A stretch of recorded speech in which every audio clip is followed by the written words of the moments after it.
You were young when you first tasted human flesh, weren't you? A brother or sister had died. An accident, of course. Then the hunger set in. Curiosity. What's the harm in just one bite? Hey! Welcome back to another Elder Scrolls video. And today, we're talking cannibals. When you first think of cannibals in the Elder Scrolls, the first thought you're probably going to think of is the quest line in Skyrim, which that quote from the beginning was from, with Namira and her secret cabal of man-eaters in Markarth, and that one dude who dresses like a chef living in the ratways underneath Riften. But there is a secret cannibal that exists inside the Elder Scrolls for Oblivion. The thing is, even he doesn't know about it. Simocles Quo, famous master of cuisine for the Cyrodiilic Empire and author of The Red Kitchen Reader. He, as a child, discovered something in his hometown that very few people knew openly about, but I'd rather not spoil that here. I'll let him tell his own tale in his own words. If you would like to follow along in the Elder Scrolls for Oblivion, you can find a copy here, inside Castle Anvil, in the private quarters of the Count Mage. Though naturally modest, I must admit to some pleasure in being dubbed by our Emperor's father, the late Pelagius IV, as the finest connoisseur in Tamriel. He was also good enough to appoint me the first, and to this day, the only master of cuisine in the Imperial Court. Other emperors, of course, had master chefs and cooks in their staff, but only during the reign of Pelagius was there someone of rarefied taste to plan the menus and select the finest produce to serve at court. His son Uriel requested that I continue in that position, but I was forced to graciously decline the invitation because of poor age and poor health. This book, however, is not intended to be an autobiography. I have had a great many adventures in my life as a knight of fine dining, but my intention for this book is much more specific. Many times have I been asked, what is the best thing you've ever ate? The answer to that is not a simple one. Much of the pleasure of a great meal is not only in the food, it is in the setting, the company, the mood. Eat an indifferently cooked roast or a simple stew with your one true love, and it is a meal to be remembered. Have an excellent 12-course feast with dull company while feeling slightly ill, and it will be forgotten, or remembered only with distaste. Sometimes meals are memorable for the experiences that come before them. Fairly recently in northern Skyrim, I had a bit of bad luck. I was with a group of fishermen observing their technique of capturing a very rare, very delicious fish called Merengar. This fish is found only far from shore, so it was a week's voyage out beyond civilization. Well, we found our school of Merengar, but as the fishermen began spearing them, the blood in the water attracted a family of dreg who capsized the boat and everyone on it. I managed to save myself, but the fishermen and all our supplies were lost. Sailing is not, alas, a skill I have picked up over the years, and it took me 3 weeks, with no provisions, to find my way back to the Kingdom of Solitude. I had managed to catch enough small fish to eat raw, but I was still delirious from hunger and thirst. The first meal I had on shore, of Nordic roast boar, Jazbay wine, and yes, filet of Merengar would have been excellent under any circumstances, but because of the threat of starvation I had faced, it was divine. Beyond words. Sometimes, meals are even memorable for the experiences that follow them. In a tavern in Falinesti, I was introduced to a simple peasant dish called Colopei. Delicious little balls of flesh, thick with spices and juice. So savory I asked pro-priestess whence they came. Mother Pascot explained that the Colopei were an arboreal rodent that fed exclusively on the most tender branches of the graht-oak. And I was fortunate enough to be in Valenwood at the time of their annual harvest. I was invited to join a small colony of Imga monkeys, who alone could gather these succulent little mice. Because they lived only on the slenderest branches of the trees, and only on the ends of those same branches, the Imga had to climb beneath them and jump up to pick the Colopei from their perches. Imga are, of course, naturally dexterous, but I was then relatively young and spry, and they let me help them. While I could never jump as high they could, with practice, I found if I kept my head and upper body rigid and launched off the ground with a scissors-like kick, I could reach the Colopei on the lowest branches of the tree. I believe I gathered 3 Colopei myself, though with considerable effort. To this day, I salivate at the thought of Colopei, but my mind is on the image of myself and several dozen Imgas leaping around beneath the shades of the graht-oaks. Then, of course, there are the rare meals, memorable for what came before, after, and during the meal. Which brings me to the finest thing I ever ate, the meal that began my lifelong obsession with excellent cuisine. As a child growing up in Shadenhall, I did not care for food at all. I recognized the value of nutrition, for I was not a complete dullard, but I cannot say that mealtime brought me any pleasure at all. Partly, of course, this is the fault of my family's cook, who believed that spices were an invention of the Daedra, and that good Imperials should like their food boiled, textureless, and flavorless.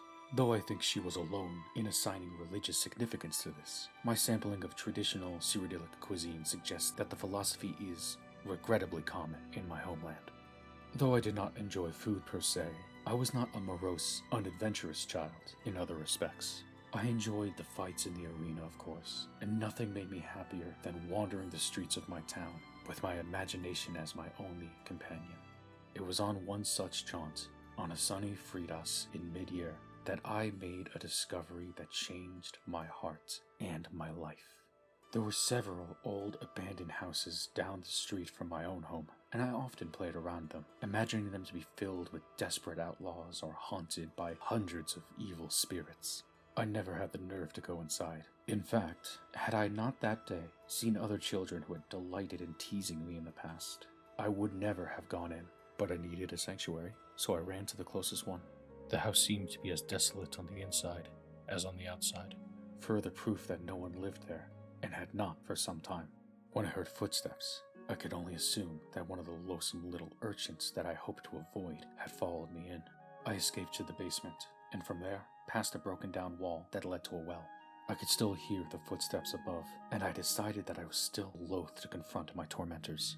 Knocking aside the rusty locks on the well, I slipped down below. The well was dry, but I discovered it was far from empty. There was sort of a sub-basement to the house. 3 large rooms that were clean, furnished, and evidently not abandoned at all. My senses told me that someone was living in the house after all. Not only my sense of sight, but my sense of smell. For one of the rooms was a large, red-painted kitchen, and spread out on the coals of the oven was a roast, carved into small morsels. Passing a beautiful and appropriate bas-relief of a mother carving a roast for her grateful children, I beheld the kitchen and the wonders within. Like I said, food had never interested me before, but I was transfixed. And even now as I write this, words fail me in describing the rich aroma that hung in the air. It was like nothing I had ever smelled in my family's kitchen.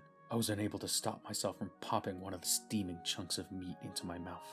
The taste was magical, the flesh tender and sweet.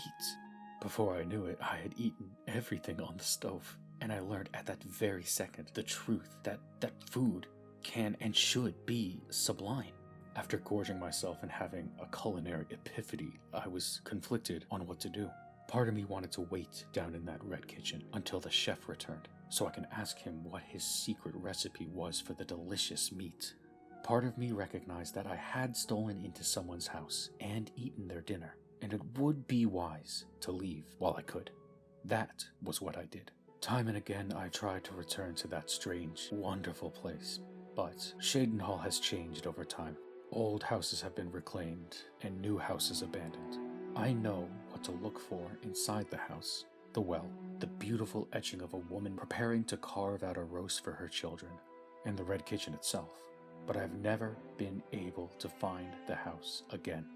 After a while, as I grew older, I stopped trying. It is better as it remains in my memory. The most perfect meal I ever ate. The inspiration from my life that followed was all cooked up together with that fabulous meat right there in the red kitchen. Yeah, bro just ate a guy. I was just trying to make a video about like food culture and cooking and shit like that, and this was the first book I found, and I just immediately had to hard pivot into just talking about this guy. What Simocles had accidentally stumbled into was the Shadenhall chapter of the Dark Brotherhood, an organization that provides assassinations for those with the coin to pay to send innocent souls to their dark deity, Sithis. His description, while not one-to-one, pretty accurately describes their hidden base underneath the abandoned house inside of Shadenhall. And that mysterious meat he found in the kitchen was most likely one of their recent contracts. It was a very good thing that no one was home when he decided to enter the sanctuary.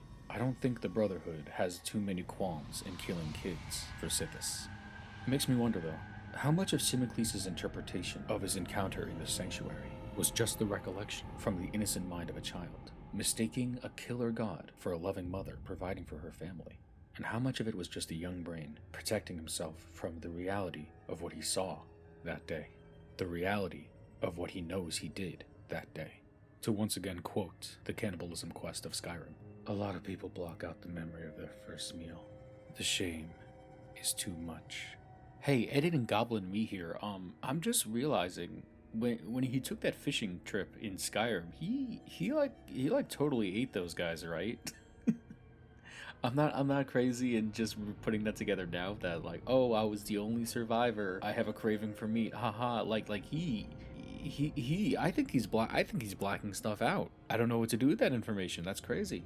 Well, at least we can be grateful. He never found the friends he stole from in the sanctuary of the Dark Brotherhood. Hey, thanks for watching that thing that you just watched. This one was definitely a surprise to me, but I really like stuff like this where you would just ordinarily find a book randomly on a shelf while you're playing the game, and you'd think it's one thing, but then as you go through with your already established knowledge of the world, slowly reveals to you, the player, what is really going on. It's an example of really, really good writing in the Elder Scrolls. And that being said, please remember to like, comment, subscribe, do all that fun stuff.